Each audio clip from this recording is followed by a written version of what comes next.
Well, welcome everybody. We're here today to look at research on women clergy. And with me today is that researcher, Manuela Castellagli.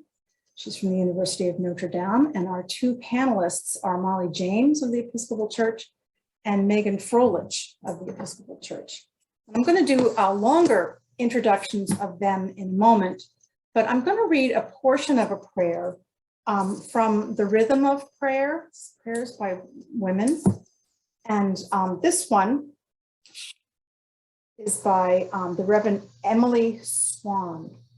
She's the co-founder and co-pastor of Blue Ocean Church in Ann Arbor, Michigan. And it's entitled A Prayer for the Church. So please join me. Spirit of Jesus, come with fire that refines, water that refreshes, wind that topples, breath that fills. Kindle a global revival of empathy, justice, and active peacemaking.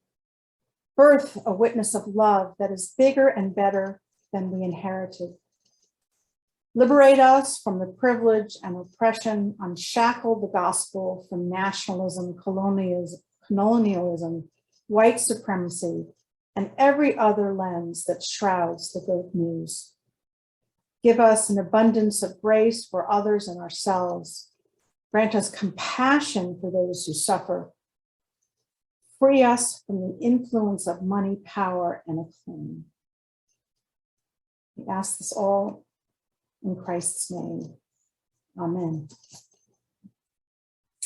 So as I mentioned, that's a part, and if any of you would like to see the longer version of it, the Rhythm of Prayer. I'm the Reverend Carol Pinkham Oak, and I'm a member of the Lifelong Learning Team at Virginia Theological Seminary, as well as the Director of Thriving in Ministry, a Lilly Endowment grant that we're currently working on. And some of this work that I'm doing comes out of directly from Manuela's research. So Dr. Manuela Castellagli, as I will introduce you, is an assistant research professor for the well-being at work and flourishing in ministry at Notre Dame. She is leading a major interdenominational study on new clergy women's transition into the ministry profession. She has long experience in the church before she came to her research time. She had been involved for 2 decades in ministerial education as a faculty member of 3 different seminaries, one in Italy, one in France, and one in the United Kingdom. So Manuela could give this presentation in English, Italian, and French if we asked her to. And then with us is Molly James. Molly is the Deputy Executive Officer of General Convention. In that role, she oversees parochial and diocesan reporting. She coordinates with other professionals working with convention and in meeting planning. She works collaboratively with the Deputy for Legislation and assists the Executive Officer in his various ministries. She's also served on diocesan staff, as well as in a number of other roles in the Episcopal Church, and she has a PhD in theology. So Molly, thank you, and thank you for being here. And Meghan Froelich. Meghan, many of you may be familiar with her from her role as the transition officer for the Episcopal Church. She is in a prior life an executive coach, which she has brought that into her ministry now, and she uses those skills. She's been active in leadership in several dioceses and now oversees the transition process for the entire Episcopal Church. For those of you who have ever looked for a position, you'll know what some of that process is. And I know some of you that are here today, you might be preparing for your first search. So we're aware of that, and we'll be attending to some of the things that you might be wondering. I ask that you put the questions in the Q&A function rather than in the chat. And at the end, we're going to be able to gather as many of those questions as possible and answer them. And for other ones that are pressing or you need to know, we'll be able to follow up with you from Lifelong Learning.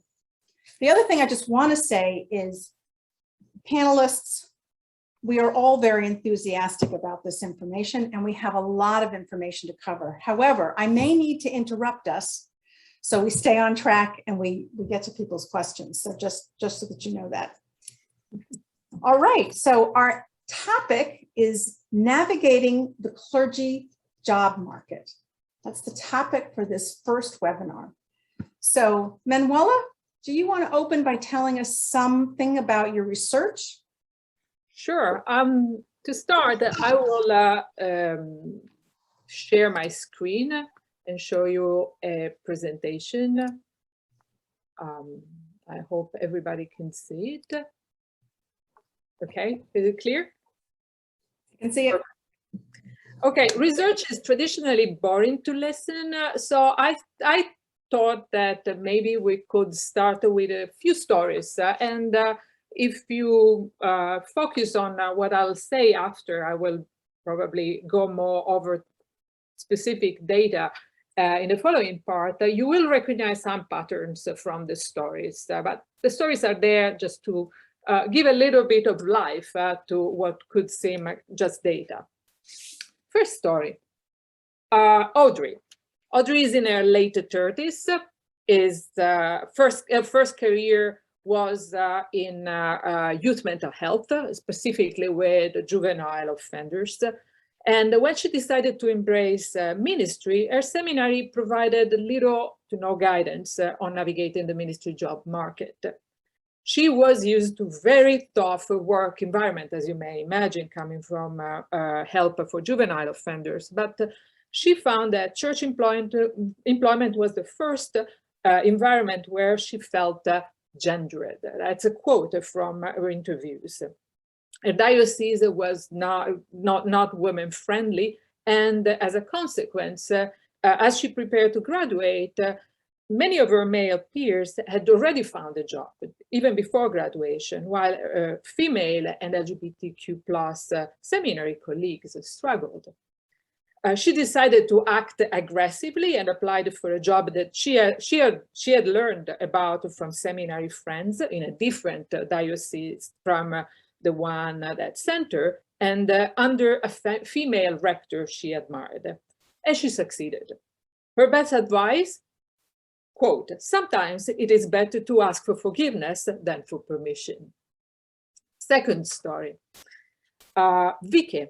Vicky is in her early 30s and comes from a lineage of priests. She grew up listening to stories about how the church worked as an organization, but coming out as a lesbian made things decidedly less predictable. Quote from her interview, "I will never be able to say with certainty that being lesbian was the reason why some churches rejected my application. Nobody ever told me that openly," she says.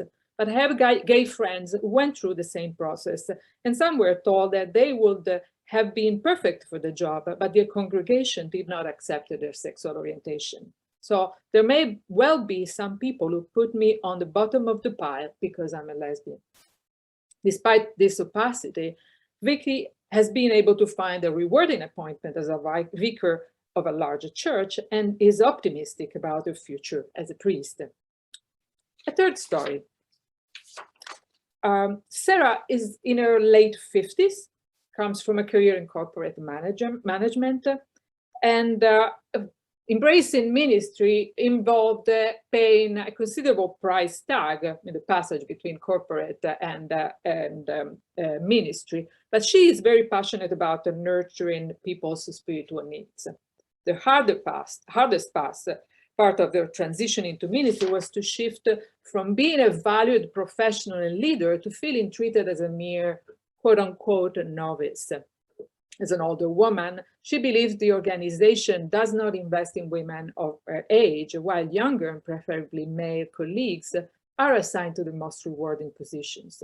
She's working through personal connections to find a suitable appointment, but she's also exploring alternative professional options. Fourth and last story, Nichelle. She is also in her late 50s, and like Vicky, comes from a family of priests. Becoming a minister, like for many PKs, was decidedly not on her radar. As a Black woman and a single mother, she perceived joining the Episcopal Church as arriving by the upper class, and she didn't feel she belonged there. After her children finished college, she finally embraced her calling. She wants to build a church where all feel welcome. That's her quote. But as a priest and a Black woman, she has often felt invisible, another quote, and awkwardly fitting into the role because of her skin color and her gender. She sees improvement. She has seen improvement consistently and wears her identity confidently and proudly. She would like progressive churches to stop assuming they have overcome gender and race discrimination and take more radical actions to change their organization's culture. This is just a broad overview of some of the stories we have encountered. As we go into the research proper, I would like you to keep them in mind. Just a few snippets about what this research is about, because sometimes these basic informations help us ask the right questions. So this is what we call a longitudinal research. That is research that accompanies people for several years rather than taking a single snapshot only once.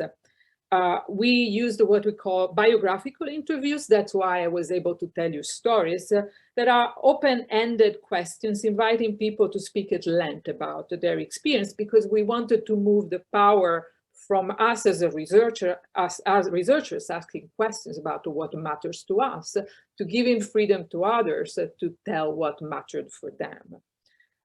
We recruited a panel of over 100 participants from 3 denominations: the Episcopal Church, the Evangelical Lutheran Church in America, and the Presbyterian Church, PCUSA. The data that I present here are predominantly about the Episcopal Church, but have also affinities. There are very strong similarities with what you will see in other denominations, and we are preparing series also for those denominations that focus specifically on their data.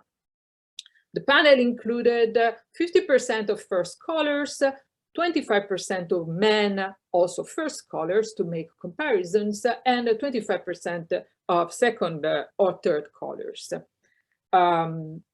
Most first call TC Episcopal participants were serving in vicar positions, and the majority of ELCA and PCUSA first call pastors occupied solo positions. This is a very stark difference between the 2 denominations, really, the way they distribute the first callers. The average age for the Episcopal Church was the highest, actually, 44. 38 and 41 respectively for the ALCA and the PCUSA pastors. Race and ethnicity, as you know, the 3 denominations are predominantly white, but we did manage to have a significant number of people who were of Hispanic and African American background. Sexual orientation, 12% of our participants were LGBTQ clergy. Mostly, I have to say, gay, lesbian, and bisexual clergy. Unfortunately, because this participation was volunteer, no transgender clergy took part or volunteered to take part in the study. Most participants were in dual career marriages, but the singles were more frequent among women than men, which implies significant consequences, especially for job searching and for these women's ability to wait under financial pressure, as you probably know very well. Now, I'll quickly go through findings about 2 very specific areas. One is how women navigate job searches. And the second is pay and the hiring practices. So these are just a few snapshots, and eventually when we open the discussion, we'll go back and probably dig deeper into these quick snippets. So according to TEC data, clergywomen represents approximately 40% of the ordinations to the priesthood in the denomination. Newly ordained priests, these are official data coming from your pension office. Newly ordained priests in associate or assistant positions are more likely to be female, while men are more likely to minister in solo rectorship. And these associate positions are particularly frequent among younger priests under 45. In our research, what we found was that, especially early in their careers, female and LGBTQ participants experienced the denominational job market as opaque and felt unprepared to navigate it. Why opaque? Because the power is negotiated in very different ways, or in a very granular kind of way in the Episcopal Church. And so, despite equality being, as you know, enshrined in the denominational documents, the amount of autonomy that local congregations have, and that appeared to be the major problem according to our research, granted to local congregations the possibility to practice, in fact, more or less consciously gender and sexual orientation discrimination, and for that to persist. Women and LGBTQ plus priests experienced a gap between what is the theoretical, officially, and apparently unlimited ministry job market of the denomination and an unofficial, more limited set of options they could effectively access because of their gender and sexual orientation or race that often compounded the two. Especially early in their careers, these participants found it hard to predict where the application would be welcomed or rejected because of their gender and or sexual orientation. As just like Vicky at the beginning said, I will never be able to say if I ended up at the bottom of the pile because I'm a lesbian, and that would be said also by women. I will never know if I ended up at the bottom of the pile because I'm a woman in this congregation. Most participants, including male interviews, I have to say, especially among first scholar men, the level of solidarity with their female colleague was extremely high, and they are very aware of some of the practices that tend to persist or to perpetuate discrimination. Most participants, including male interviewees, emphasized that straight men had access to a broader range of job opportunities than their female peers. And because of this opacity, we found out that the personal contact with insiders, people who had already gone through this process, a job search, like seminary friends, mentors, or colleagues, played a greater role in clergy women and LGBTQ plus priest job searches than for male clergy. They needed to rely on some more experience from others to understand where their applications would be welcome and where they would not. As you know, gender discrimination or discrimination based on sexual orientation is not just something of the church, and there are social factors that play an important role in maintaining these groups in an inferior position. So personal limitations played an important role in hindering female clergy's ability, in particular, to find a suitable position. Limiting factors included being single and unable to wait for better professional opportunities because of financial pressures. I need this job and I need it fast. Or being married and limited by dual career constraints or family needs when applied for a new position. First call women, that was particularly a particularly serious kind of concern because of the number of women in more mature age that joined the ministry, but first call women over 55 regularly reported being perceived or feeling as less employable than their younger male counterparts and felt at a disadvantage in the competition for desirable positions. Quick snippets about the pay matters. In general, organizational research shows that uniform hiring and pay standards and accountability structures are among the most significant, lack of uniform hiring and paying standards and accountability structures are among the most significant contributors in maintaining and lowering discrimination. If you don't have, you're not able to exactly predict and monitor what rules will play out in your process, it is difficult to argue with them. Conversely, uniformity, transparency, and accountability promote fairness and inclusion, which is difficult in church organizations because one diocese may have different rules than another one, and even the mechanism can change from congregation to congregation, which is, in organizational terms, a guarantee for negative outcomes.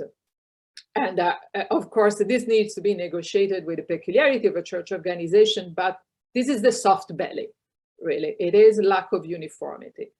More than half of our female and LGBTQ+ participants experienced the fair hiring processes and salary negotiations in line with local guidelines. So this is good news. There is a substantial number of women and LGBTQ pastors, priests, that experience fairness, and if they were ready to claim that. Unfortunately, slightly less than half of the sample had been affected by salary discrimination. As you know, salary guidelines that were not always considered as binding. Deviations from the standard we found were particularly frequent in the hiring of women, particularly first callers, and LGBTQ clergy. Younger women were especially exposed to the risk of compensation discrimination because of the intersection between a younger age, short tenure, you are just being hired, so what do you want to ask for? Race and gender tended to legitimize below standard salary offers. And because of financial pressures, I have to pay off the debts, college debt, or I have to really help with family finances, or because I'm single, I cannot wait for a better opportunity. Last, theological factors also played an important role, we found, in legitimizing the substandard financial treatment of women. Appeals to sacrificing have a particular power and hold over women because they are socialized to prioritize others' needs over their own.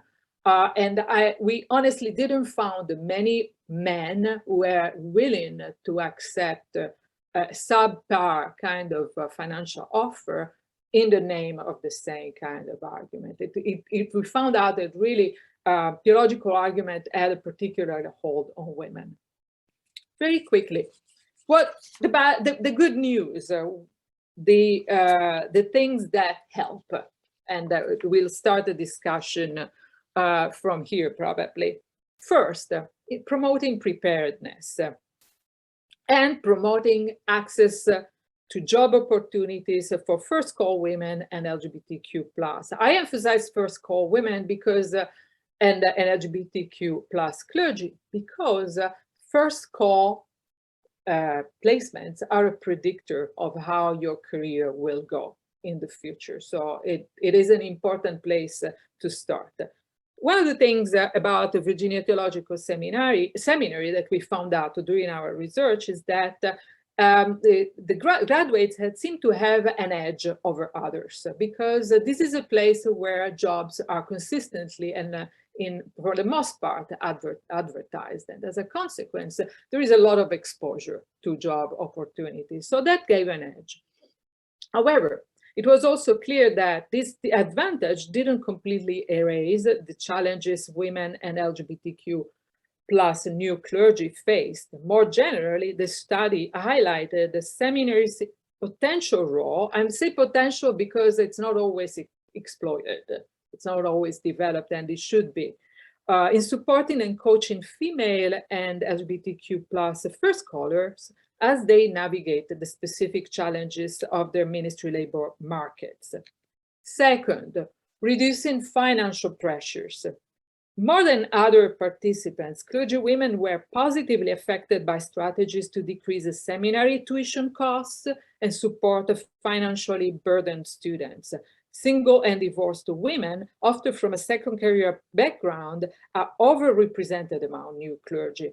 Financial pressures play a very significant role in women's inability to wait for suitable professional opportunities in the ministry labor market, when, in a situation in which women are still seen as less employable than men. Again, I'll come back to what I call the soft belly, monitoring and accountability.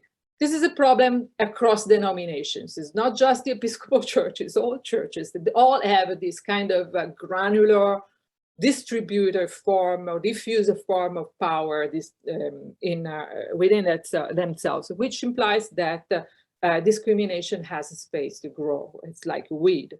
Across denominations, the local salary guidelines are not always considered as binding. As I said, these issues mainly affect the women and LGBTQ clergy, especially at the early stages of their careers, as we have seen. To prevent this problem, some organizations that we involved in this study enact virtuous monitoring and accountability processes to protect the vulnerable groups. For instance, in the ALCA, not across the board, but in a number of dioceses, the local bishop's office can review local compensation negotiations and intervene on behalf of the candidate, especially first scholars, when necessary, and be an advocate. The effect of this monitoring and accountability measures is to discourage hiring and economic discrimination based on gender and sexual orientation. Providing focused salary negotiation training. This was proved to be particularly important. Clergywomen are universally appreciative, at least in our sample, of training programs when they can get them, and they are not always provided, focusing on women as salary negotiators. Because despite everything, women are not in the same position as men when they negotiate salary. Organizational research consistently shows all over in any workplace you may find that women receive backlash and are negatively perceived if they try to negotiate. So we need to have training that's specifically focused on minorities or on women and LGBT, and I will say LGBTQ plus clergy. So this training did not necessarily eliminate the problem of backlash, but increased the women's agency, confidence, provided negotiating skills, legitimized their ability, their willingness to come back. Sometimes the women have to be encouraged and even forced to negotiate because they don't feel they should, if you want. So this training helps legitimize this kind of negotiations and make them aware of gender dynamics that underlie negotiating situations. Last, increasing mentoring and coaching resources. Some participants highlighted the positive role of their diocese Office for Transition Ministry or their bishop's office as potential advisors and coaches in compensation discussions. But this number of people was relatively small, which implies that these options need to be promoted and expanded because they are perceived as useful, but they are accessed by relatively few people. And I will shut up and turn over the screen to, sorry. You're going to stop sharing them all. To Carol. Thank you. this is only one part of your research, and you have given us wonderful, wonderful detail on women's experiences, both positive and the things that we need to be aware of. So Meghan, I'm going to turn to you and ask you, when you listen to Manuela and hear what she has to say, how does that square, or what would you say about her research that you find rings true? What would you say about her research that you'd question? Thank you, Carol, and thank you, Manuela. And hello to everyone who is on the call. We're so glad you're here and so glad to offer this as we can, and also any follow-up. Thank you so much. A few comments. I'll start with the things that resonated and a little bit of history. One of the things I was so pleased to learn in reading your research and hearing it today again is that more than 50% of women experience their process to be fair and equitable. And that I would give a shout out to the diocesan transition ministers of each diocese, at least in the Episcopal Church, which I can speak to, who have done an amazing job over the last many decades to bring it even up to that point. Because I believe if we had done this, even 10 years ago, that would be a different number. So I believe that we are making progress as a denomination, and our polity works against that process because of not being able to standardize.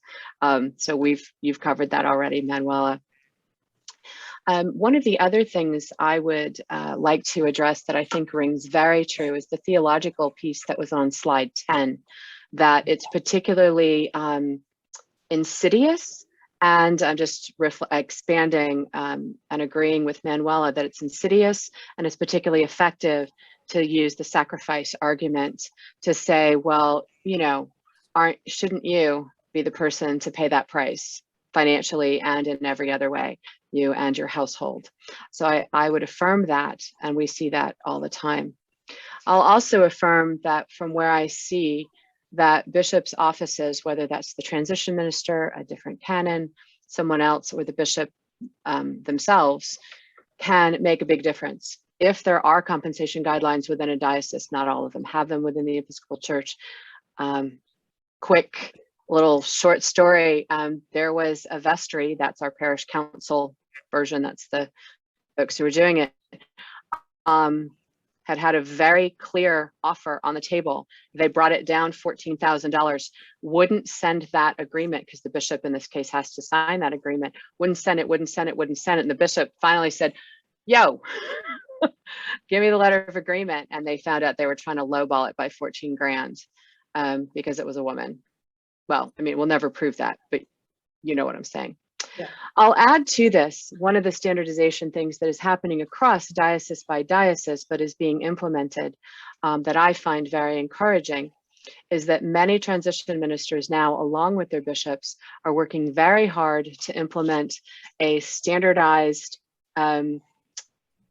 offer to say, before the process even starts, before we develop a parish profile, before the very, very beginning of the beginning, before Genesis 1, as it were, that the compensation for the rector position, say it's a rector position, that's a senior priest position, is posted or even begun to be developed.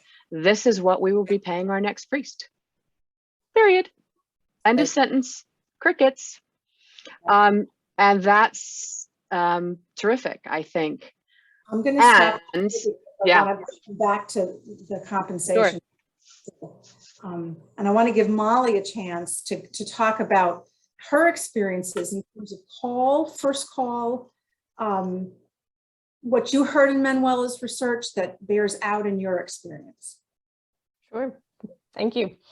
So I was ordained in 2005. So my first call experience is a while ago, and I can agree with Meghan that if we had done this research then, we would have had even different data and different stories to tell.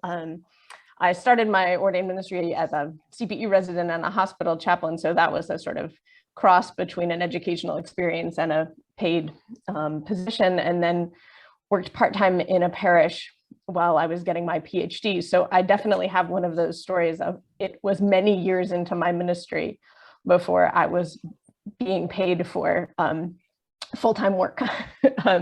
And the value of diocesan standards that helped to ensure, even when I wasn't full-time, that I was still getting some fair compensation, and the value of those conversations and advocating for oneself, or finding people who can help advocate for you, with you in that process, to ensure that the compensation is actually just for the work that is being done. And sometimes that requires data to track your hours and prove what you're doing, or it requires the data of, hey, what are other people in similar situations being paid? And I really would want to underscore that last piece on Manuela's slide about coaching and mentorship and community and resources. I had the great privilege for a number of years of co-chairing Young Clergywomen International, which is a just fellowship of young clergywomen across denominations, and a tremendous organization, and really such a great resource in these kinds of things, to have colleagues in other denominations and to be able to say, hey, this is what I'm looking at.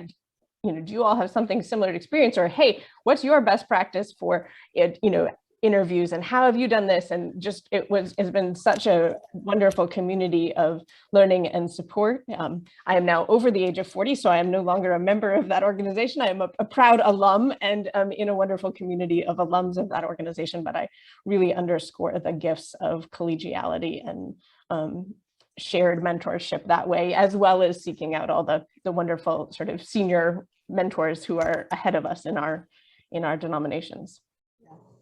Yeah, thank you, Molly, for that. I can't speak highly enough for the mentors who have helped the various clergy men and women that I know navigate their first call, but particularly the women, because it seems it's more of a surprise. There's an expectation, and as Megan, you were saying, when there's a standard, for example, for compensation, then that takes away the surprise. But let's talk a little bit about that surprise when there is a gap, and how do you get an advocate? Where can you turn as a candidate if you think you need more information? What could a person expect when they contact their transition officer, or they contact even your office? Like, what are some of the ways in which they can help navigate these things that are uneven for women? Thanks, Carol. Our office supports dioceses. I don't oversee anything. And that's just a function of our polity. I just say that for clarity. If you're a transition minister and or your bishop wishes for me to assist you directly, and I also work directly with seminaries, I can help in some ways. I can also help you find other people that can help. So that piece that Molly mentioned about collegiality and also reaching out is important there. And I'm so sorry, Carol, I'm having a brain moment. My mom died Friday, and I'm going to need you to re-clarify that question for me, because my brain just went out the window. I apologize to each of you. Megan, no need to apologize. I'm just so glad you're here. I'm tickled to be with you, but I just had a moment. Well, that's all right. So what are we chatting about? Developing an advocate. So in other words, should they go to their transition officer, have that conversation? Thank you. Thank you for the refresher. Many diocesan transition ministers are able to provide that assistance. Also, especially in this COVID time, diocesan staff are way overstretched, just like everyone else is. And it's not that they wouldn't love to help you, but they're actually not able to, because they're trying to keep people from dying from COVID with all the policies they're having to deal with right now.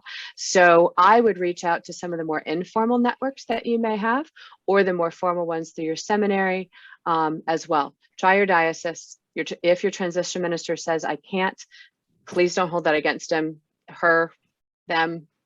They're doing their best.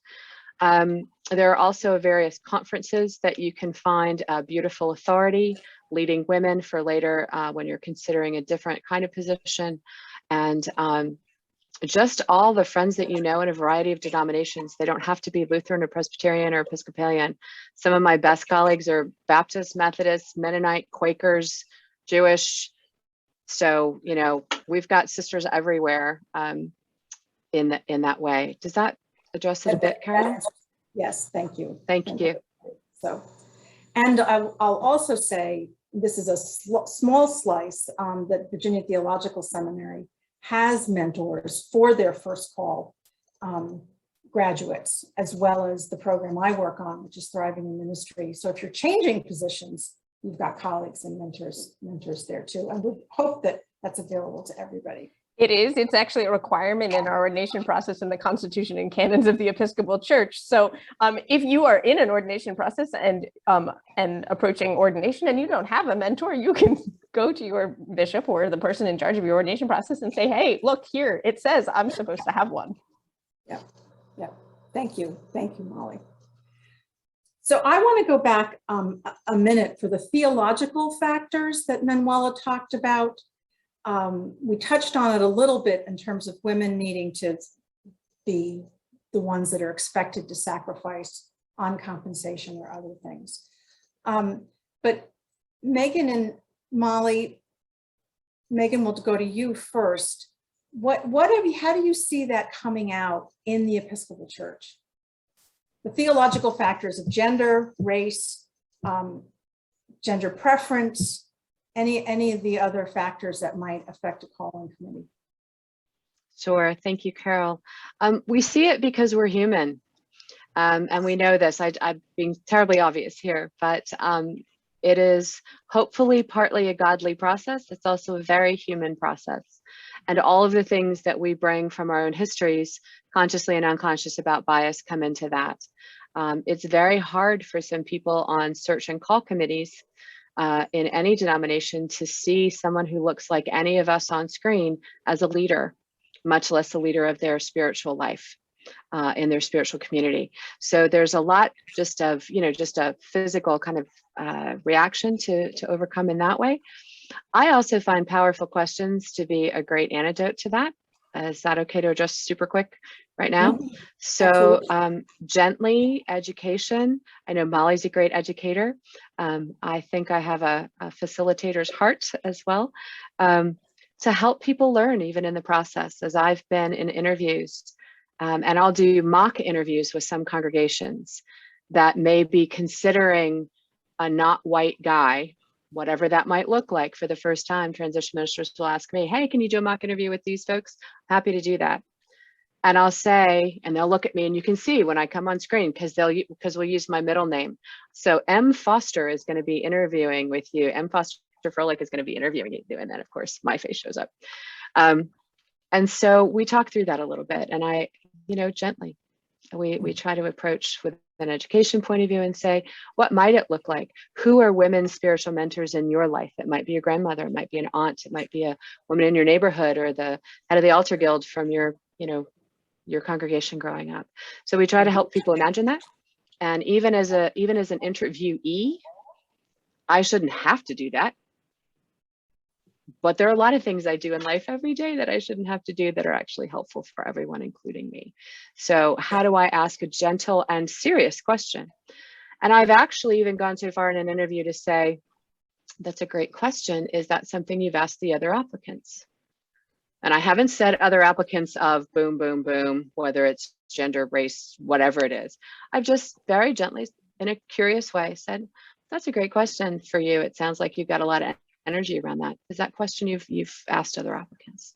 Yeah, great. I'll stop there. Okay, that's okay, because we could do a webinar on each one of these topics, right? So preparation, your own interior preparation, your spiritual preparation, your knowledge preparation, and your curiosity are three things that you bring into the interview, and that gives you greater agency when you're looking for a position. So Molly, what would you add to that?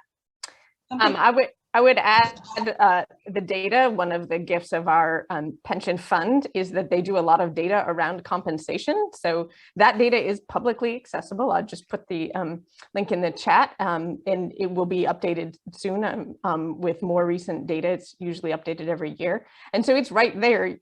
The gender pay gap is right there in the data. In the Episcopal Church, so you can point to that, and that's a real conversation starter, and a way to say, you know, in case anybody's wondering if it's real and there's actually a problem, it's right there in the data.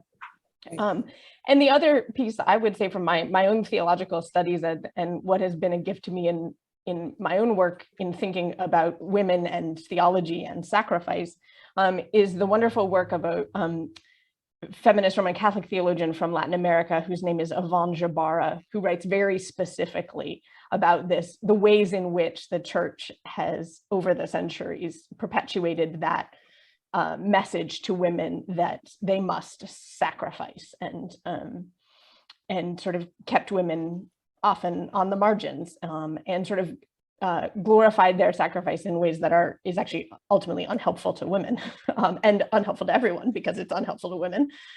So I would also recommend, for your own sort of internal spiritual sorting that out, and how do you go forward with a different narrative for yourself, as a great resource. And I'll put a link to her work in the chat as well. Fabulous. That's what I was just going to ask you. And we knew this time was going to go fast when we all talked about it, and it has gone fast. So we have about 15 minutes left, and I want to have us get to some of the questions that were put in the Q&A. So I'm going to introduce Mary Beth Sanders Wilson, who has been behind this screen with her video off, and she's been curating our questions. Hi, Mary Beth. You're still on mute. There we go. There we go. One second. We had some difficulties in the background, but we're cooking with gas now, I think.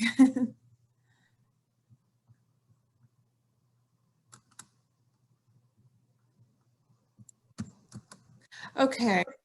There've been a couple questions, and it looks like one of them got answered earlier. Thank you, Molly, for doing that. Just clarifying the language solo versus vicar. So appreciate that. And there's a longer question in here. Let's see how to kind of put this down. Oh, and maybe more of a suggestion. So I'll read it for you. I have written into my contract request that the vestry and finance team review a variety of resources for gender equity. So for example, the reviewing parties, vestry, personnel committee, and/or finance team will refer to a variety of sources that outline clergy salary demographics of the Diocese of Michigan, Province 5, and the Episcopal Church, using the church pension funds, research, and state of the clergy reports, paying a particular attention to cost of living increases, gender equity, and median salary for age, position, and experience. And actually included some great links here. It looks like they got copied and pasted. Super. Thank you for doing that. Yeah, maybe just speak a little bit more to actually getting it out on paper, what it might take to begin to ensure gender equity as revolves around pay. Molly, do you want to say something about that? Then I'll go to Megan. So gender equity as it revolves around pay and getting it down on paper. You know, some people, that's part of the standardization that we have here, but some people have been able to manage to get it, but often we have to do it ourselves. Right. I think that what Nikki offers is a great resource and a sort of great best practice. I also think building on what Megan said about the questions she asks, which is, and making good use of our networks, which is to be in conversation with our colleague groups, both, you know, male, female, of a variety, and asking them to ask the same questions in their own process. Because if all of us on the ground start asking the same questions in our interview processes, I'm guessing the practices will change. And the question is received probably in some cases differently if it is asked by Megan or by me than it might be by one of our senior male colleagues, for instance. So I think the more in ways we can be in conversation with each other and just share those best practices, both across, you know, vestries and leadership bodies, as well as, you know, on the ground among our own clergy colleagues, the better. Great. Well, Megan, before I go to you, Manuela, and from your research, do you have anything to add to that? Yeah, I wanted to say a couple of things. One that obviously for reasons of time I couldn't mention was that one of the problems with standardization is also the fact that sometimes when a salary offer is made, is not necessarily, doesn't necessarily distinguish in terms of format what are benefits and what is cash that comes into the pocket. Sometimes it's all lumped, and a number of our participants said there needs to be some form of clarity also in the way salary offers are made. Sometimes it is difficult for people to have access to documents, for instance, comparisons to what my predecessors was paid. This kind of, probably also promoting this kind of transparency in terms of giving full access to documents, budget, and salary comparisons would help. And really, when what Nikki says in the Q&A is speaks really about allowing this aspect of the negotiation to surface, because sometimes it is not mentioned, it is invisible. And women often, because of power differentials and because of the fear to lose a possibility and a job opportunity, they don't raise it. And the fact that actually there may be something that is standardized that mentions gender discrimination and the need to update or to rediscuss this in light of these kind of issues may be helpful, because it gives an opening to really make serious comparisons in this. And I know in a future webinar, we're going to be talking about not just the need for negotiation, but all the things that you might experience, not just in the job market, and ways in which you can be prepared in the moment. And that's some of what we're talking about here, is be prepared beforehand and know that this could come up. But Megan, do you have anything to add to that, how you can possibly get it on paper? Affirming what Nikki said, affirming what Molly said, I also think that we as women need to be completely comfortable talking about money, whether that's about stewardship, financial stewardship in a parish, whether we like it or not. We're the chief fundraisers as priests or clergy, and also that you feel comfortable within yourself about your own worth. And that is such a hard thing. I don't know about your patriarchal programming and how much unbrainwashing you have to do with yourself, but that's been a long journey for me. So I think that's important. I want to address really quick, if I may, Mary Beth, along with this, the lovely question about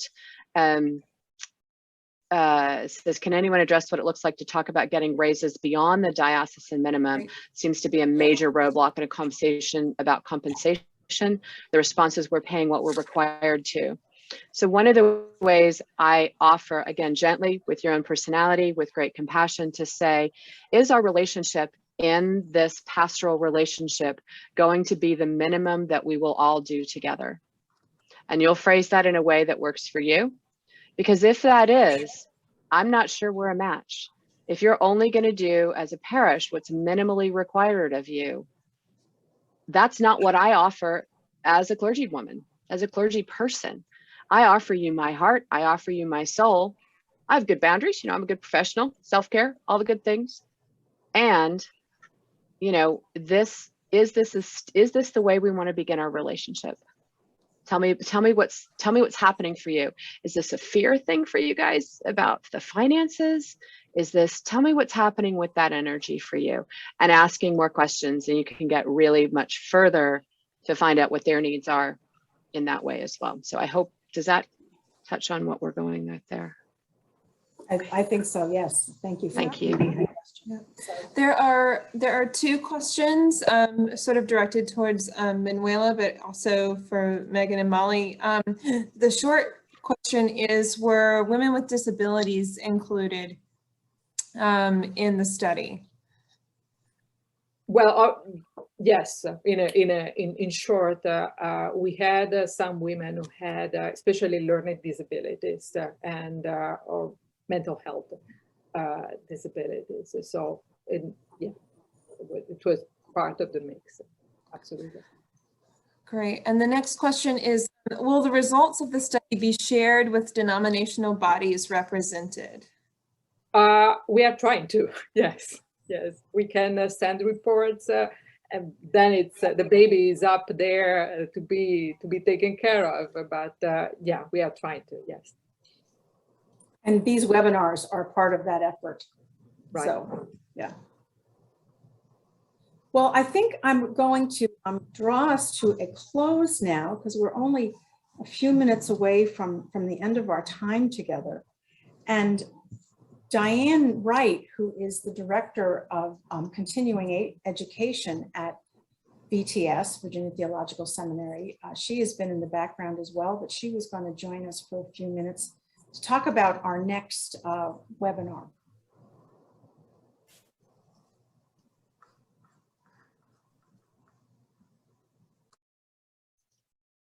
While we're waiting for Diane to get with us. Oh, there she is. There she is. You caught me off guard. Well, we are delighted about this webinar series. And the next one that we will be doing is on, the title is Imperfection, Self-Doubt, and Overfunctioning, which I must say rings very true to me from time to time. And that'll be on Wednesday, November 3rd at the same time. So these webinars will take place the first Wednesday of each month. So October, November, December. We'll take a break in January, and then we will do February, March, and April. So we hope that you join us for those. And just so that you know, if you registered to be part of a peer learning cohort, we have your information. We actually still have just a few slots left. So if you have not registered for that and you would like to do so, go back to the Eventbrite. And we are going to put those groups together in this coming week. And those groups will meet, the webinars will be the first week of the month, and the groups will meet the third week of the month. So thank you, Carol. You're welcome. And we'll be in touch with your group and who your mentor is and the time of your meeting. So I want to particularly thank Manuela Castellegui for this research and for creating a voice of clarity, I think is the word I really want, on behalf of women and women's experience. Both the positive things, it's great to know, the things that are working well, and it's great to know the things that we need to be prepared for. And Megan, thank you. Thank you for your expertise. Thank you for your presence here today and prayers. And we know that there are many, many people who are wrapping you in prayers of comfort and God's love for you now. So, but I really appreciate you joining us today. And Molly, thank you. Your great experience, your wide understanding of the Episcopal Church has been invaluable. So thank you for joining us. And Mary Beth and Diane are very modest about their role in this. They've played a huge part of the behind the scenes. Mary Beth, all our technology and our communication, and Diane, all our organization. So thank you, Diane, and thank you, Mary Beth, for your role as well. So we will see you again, I hope, on November 3rd, and share this with anyone who you think might be interested. See you soon.